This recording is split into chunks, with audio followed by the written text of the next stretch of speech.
Boa tarde! Está começando mais uma edição do programa 20 Minutos Internacional. O tema de hoje: quem venceu as eleições europeias? Como vocês todos devem ter acompanhado, nós tivemos entre os dias 23 e 26 de maio eleições para o Parlamento Europeu. São as maiores eleições do planeta. Na frente apenas está a eleição indiana, com 900 milhões de eleitores.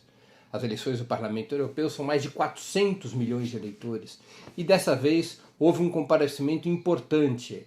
Metade dos eleitores credenciados compareceram às urnas para votar nos 28 países que compõem o Parlamento Europeu.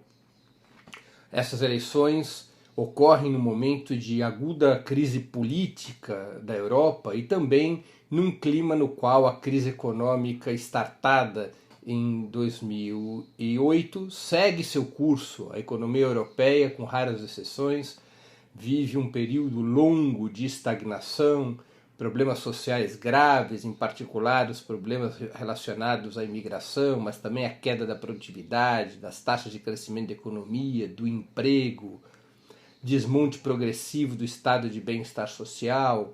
Enfim, é uma situação grave a que vive a Europa e as eleições para o Parlamento Europeu ocorreram neste cenário. Quais são os fatos, os processos, os fenômenos que se destacaram nessas eleições já concluídas as apurações, para além de uma participação que, embora nos pareça pequena, apenas metade dos eleitores compareceram, menos do que os eleitores, por exemplo, que elegeram Nicolás Maduro na Venezuela no ano passado, é um avanço em relação às eleições anteriores, que ocorreram em 2014, no qual o comparecimento foi um pouco acima de 45%. Vamos então destacar os elementos principais desse processo eleitoral. Podemos sintetizá-los da seguinte forma. Primeiro, houve um esvaziamento forte dos principais partidos, dos partidos mais tradicionais da União Europeia, que são exatamente o Partido Popular Europeu, que agrupa os partidos de centro-direita, em particular aqueles partidos que vinham que têm origem na democracia cristã e que tiveram um papel relevante durante todo o período do pós-guerra, e a social-democracia, o Partido Socialista Europeu, que agrupa os partidos sociais democratas e socialistas. O Partido Popular Europeu, nas eleições de 2014, havia conquistado 221 dos 751 assentos do Parlamento Europeu. Caiu para 180 cadeiras. É uma queda importante de 19%. Mas a queda da social-democracia foi ainda pior. A social-democracia tinha 191 assentos em 2014, no parlamento eleito em 2014, que é o parlamento cujo mandato vence agora, e tombou para 146 lugares, uma queda superior a 24%. A queda dessas duas principais formações da União Europeia é uma queda relevante.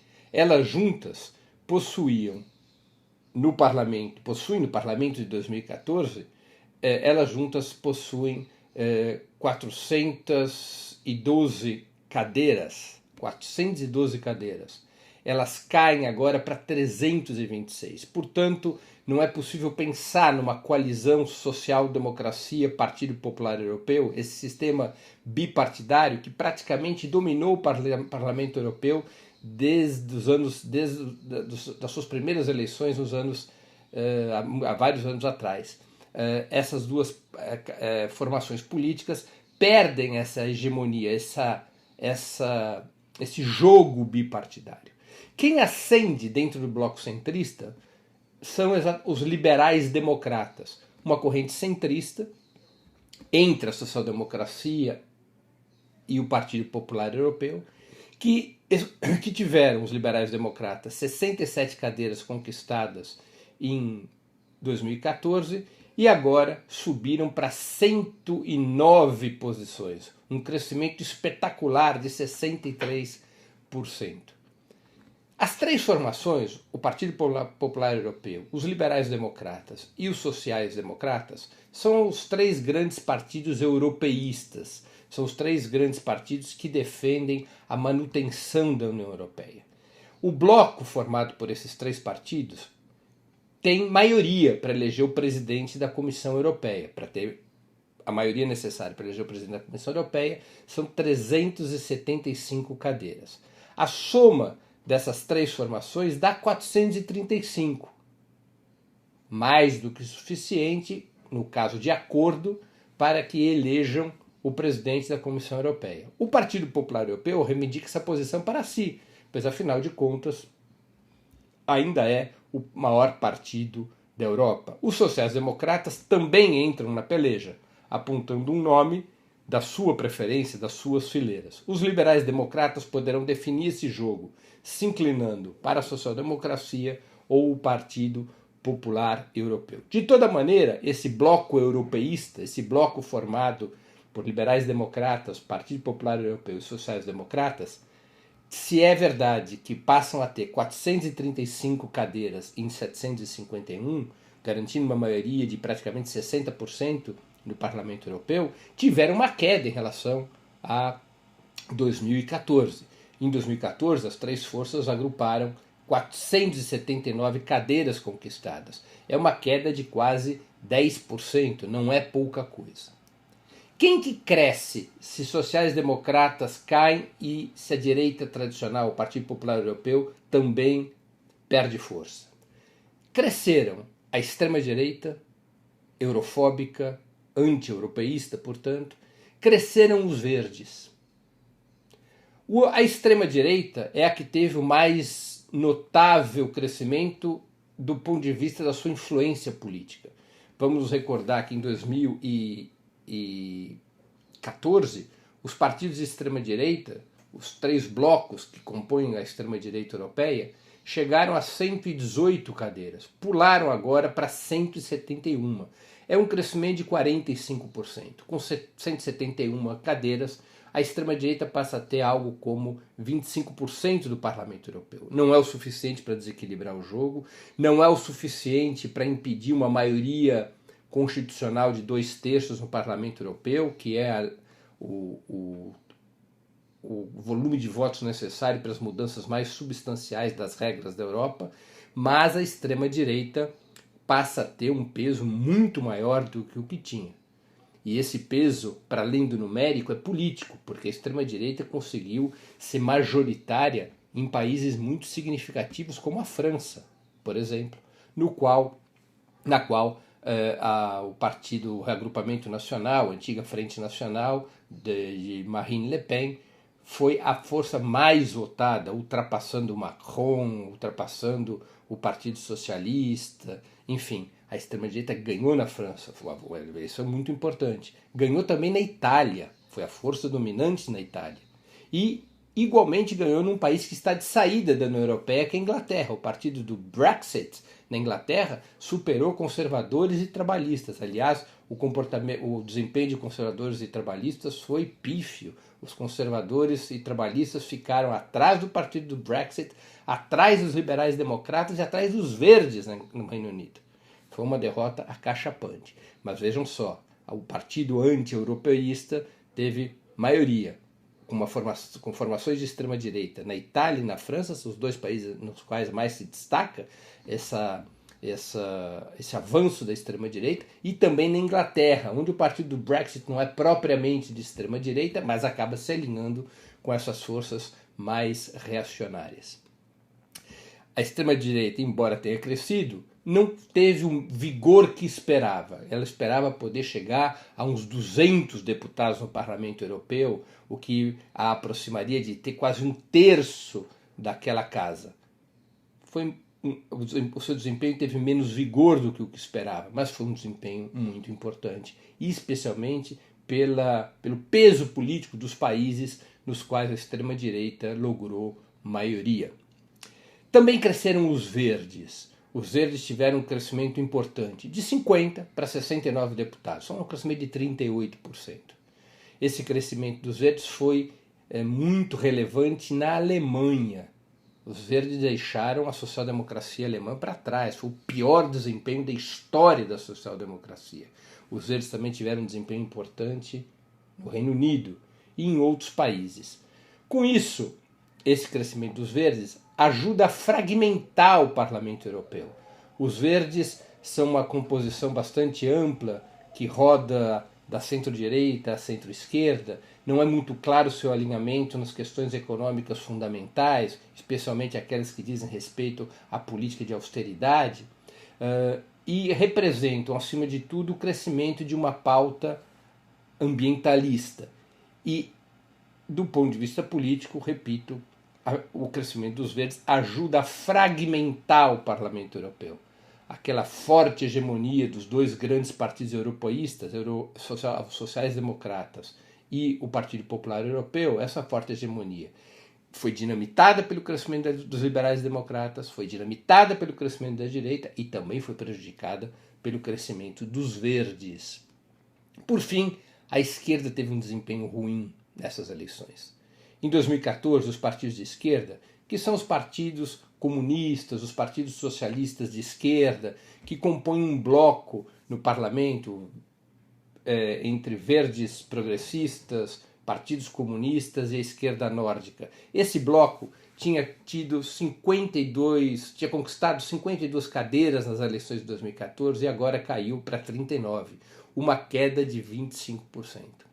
Se nós olharmos para as forças de esquerda e centro-esquerda, ou seja, se nós somarmos o bloco de esquerda com a social-democracia, a queda é importante. A soma da social-democracia com a esquerda no Parlamento Europeu, em 2014, dava um total de... eram 191 cadeiras da social-democracia e 52 cadeiras da esquerda. Dava, portanto, uma soma de 243 votos. 243 votos era mais de 30%, praticamente um terço do Parlamento Europeu. Há uma queda, e uma queda importante. No Parlamento eleito agora em 2019, a soma da esquerda com a centro-esquerda cai para 185 cadeiras. É uma queda de 25%. Esse cenário, portanto, é um cenário no qual os partidos europeístas mantêm hegemonia, mas perdem força. O bloco dos três partidos europeístas, Partido Popular Europeu, Liberais Democratas e Social-Democracia, perdem força. Os dois partidos maiores perdem hegemonia, somados já não tem mais votos suficientes para determinar quem é o presidente da Comissão Europeia. É necessária a participação dos liberais democratas que cresceram para constituir uma maioria europeísta. Há uma maior fragmentação do Parlamento Europeu por conta do crescimento da extrema-direita e do crescimento dos verdes. A esquerda tem menos força no Parlamento Europeu e a extrema-direita cresce, e cresce de forma importante. Se nós olharmos para o resultado de cada país, ou seja, se nós fizermos uma apreciação sobre quem ganhou em cada nação, o cenário é bastante preocupante de um ponto de vista progressista. Dos 28 países que compõem a União Europeia, em 13 desses países ganhou o Partido Popular Europeu. O Partido Popular Europeu perdeu o número de cadeiras, como eu já disse, uma queda de 19% em relação a 2014, mas ganhou em 13 dos 28 países. O mais importante deles, evidentemente, é a Alemanha de Merkel, no qual a direita tradicional perdeu votos, é verdade, mas ainda se constitui em força majoritária. A Alemanha é governada pela chamada Grande Coalizão. É uma aliança entre a direita, o CDS de Angela Merkel, e a social-democracia, o SPD. Governam juntos o país e juntos se desgastaram nesse processo eleitoral. Mas o Partido Popular Europeu, retomando o fio da meada, conquistou a vitória em 13 dos 28 países. Os liberais democratas foram vitoriosos em 5 nações.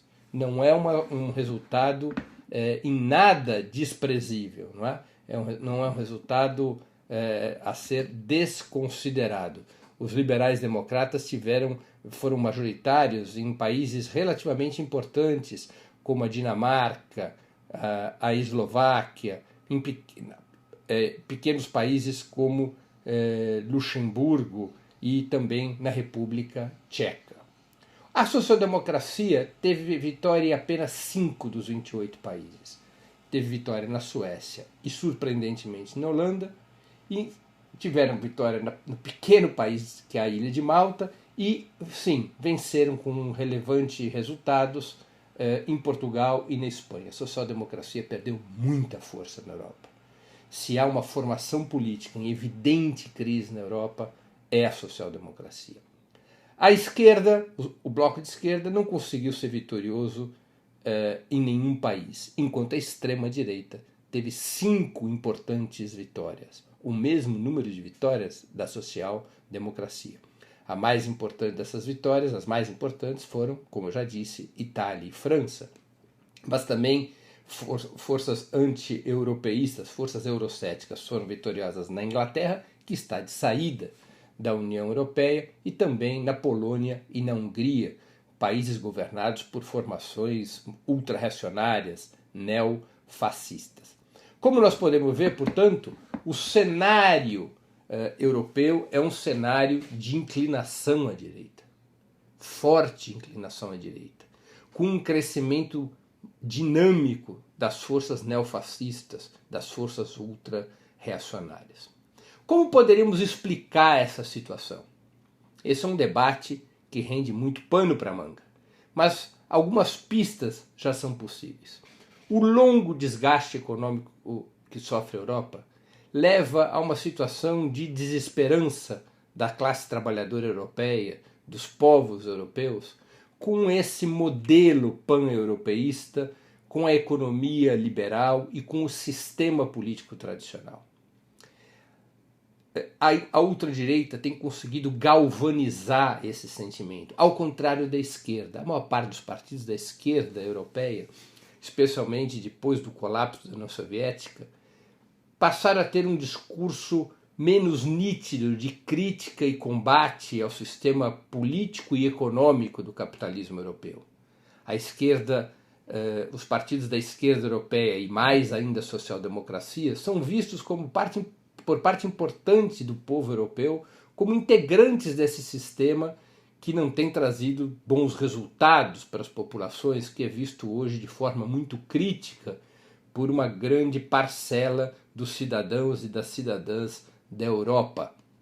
Essa pujança antissistêmica da extrema-direita tem empurrado o continente para uma posição mais reacionária. O discurso nacionalista, anti-imigrante, o discurso de combate às estruturas da União Europeia tem provocado uma desidratação das forças de esquerda e centro-esquerda que não conseguem ou não desejam ter um discurso antagonista em relação à União Europeia, ao contrário da extrema-direita.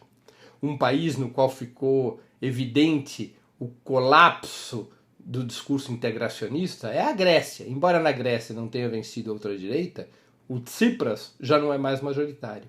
O Partido Popular Europeu, através da organização a ele filiada da Grécia, a Nova Democracia, conquistou maioria naquele país.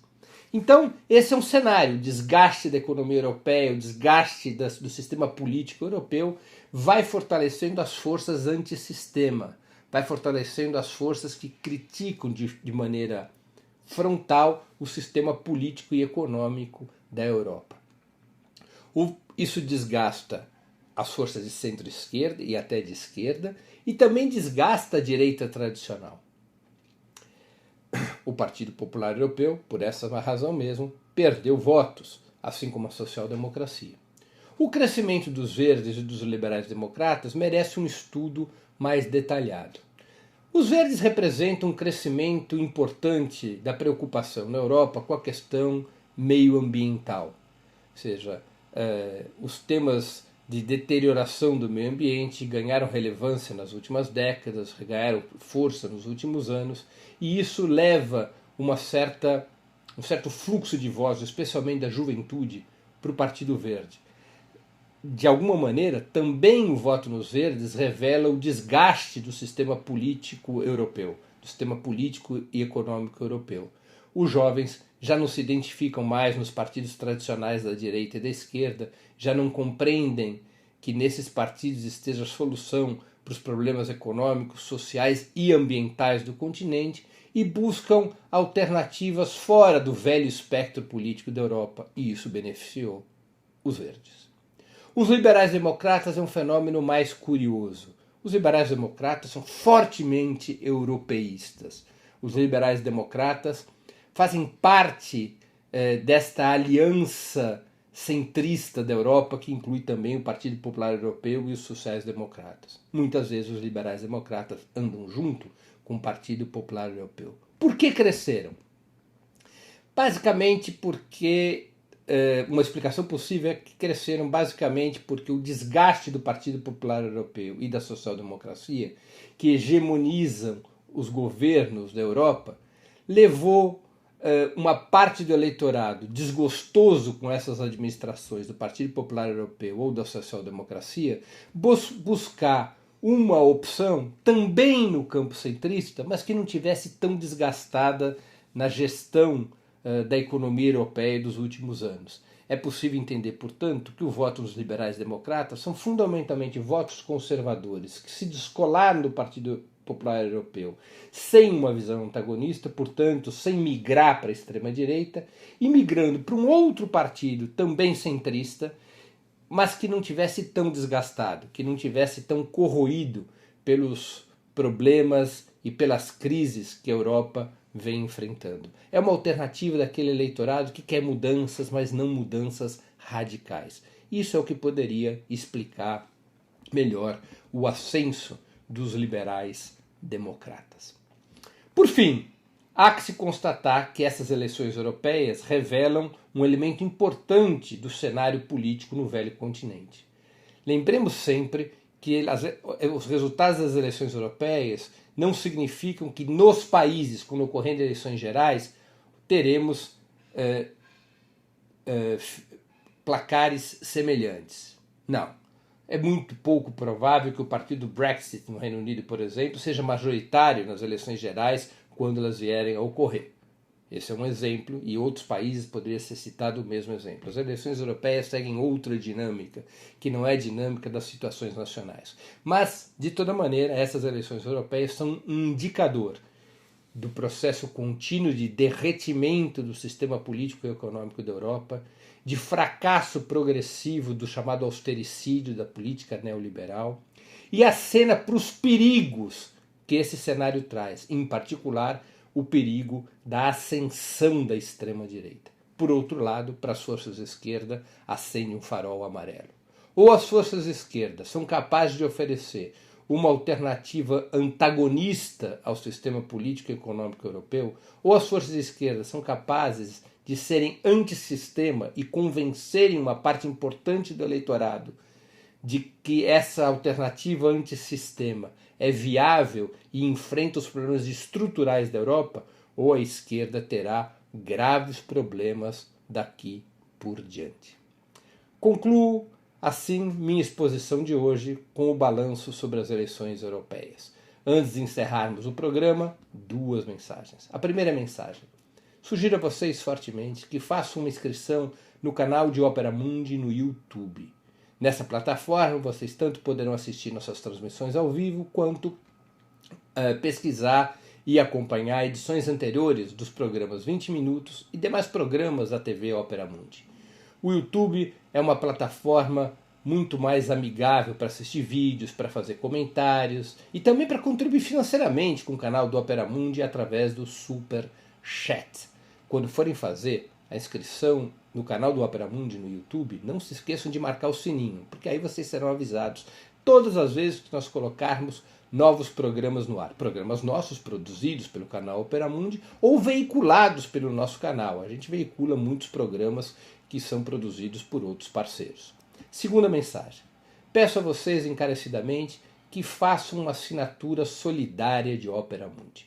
Assinatura solidária é um pequeno valor mensal que nossos espectadores e leitores pagam para que nós possamos sustentar e desenvolver um jornalismo independente de qualidade, para que nós possamos ter os recursos necessários para a batalha cotidiana de ideias e informações contra a imprensa de direita, cada vez mais manipuladora e mentirosa. Vocês poderão obter informações sobre a assinatura solidária e realizá-la, porque é um processo muito simples e rápido, no endereço www.operamundi.com.br/apoio. Eu vou repetir, www.operamundi.com.br/apoio. Contamos com a assinatura solidária. Esse é o nosso principal instrumento de financiamento. Esse é o principal instrumento para que nós tenhamos os recursos para seguirmos adiante com um jornalismo de qualidade que buscamos oferecer todos os dias.